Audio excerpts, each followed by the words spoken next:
Bonjour, je me présente, je m'appelle Emilien de Vautour, j'ai 28 ans.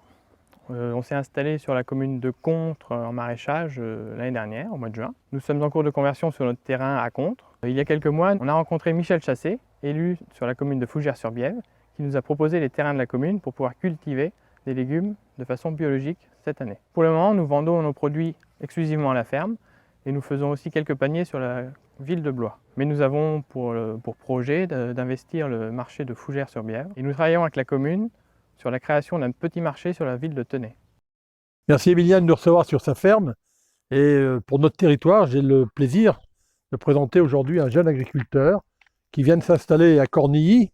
Cornilly célèbre par son vieil agriculteur Christian Charbonnier, qu'on ne peut pas ne pas citer ici. Et je félicite Emilien de s'être installé ici, dans cette agriculture difficile aujourd'hui, métier compliqué, mais où il a toute la volonté de réussir et qui doit nous permettre demain matin de pouvoir nous nourrir à proximité les uns des autres, de pouvoir acheter des produits de qualité. Et là-dessus, moi-même qui suis paysan dans l'âme et qui jardine tous les week-ends, je tiens à ce que ces jeunes agriculteurs soient aidés par notre territoire afin de faire vivre notre territoire. Et en espérant que l'ensemble du bassin du Controis en Sologne puisse venir acheter chez toi des produits.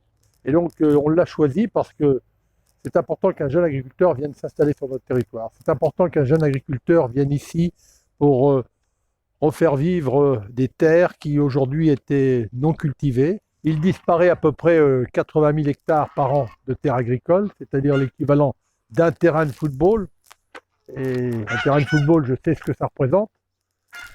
Eh bien, je crois qu'aujourd'hui, si demain matin, on peut éviter que 80 000 hectares de terres agricoles disparaissent, en aidant des jeunes agriculteurs à s'installer, c'est important. Et on se doit, nous les élus actuellement, d'aider ces jeunes agriculteurs.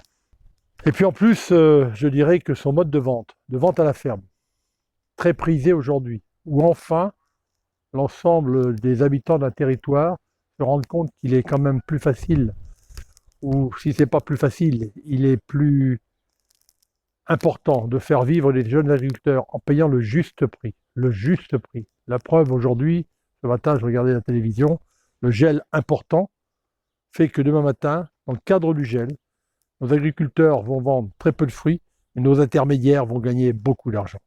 En venant acheter ici directement chez lui, on fait une véritable opération citoyenne, on permet à un couple de vivre sur place, on permet à des gens autour de voir des terres qui sont cultivées.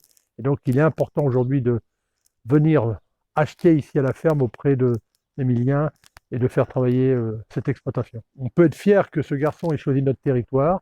Il est important maintenant de faire passer un message au niveau des habitants du territoire, de venir acheter chez Emilien. À nous aujourd'hui de jouer avec les élus du conseil municipal pour trouver l'endroit nécessaire afin qu'ils puissent ensemble, à plusieurs, vendre leurs produits sur l'ensemble du Controis en Sologne ou sur d'autres communes, parce que aujourd'hui le territoire, ce n'est pas que le Controis en Sologne, c'est l'ensemble du territoire de notre département. Donc à nous de mettre en œuvre la possibilité de leur donner un local où ils puissent vendre et étaler leurs produits toute la semaine.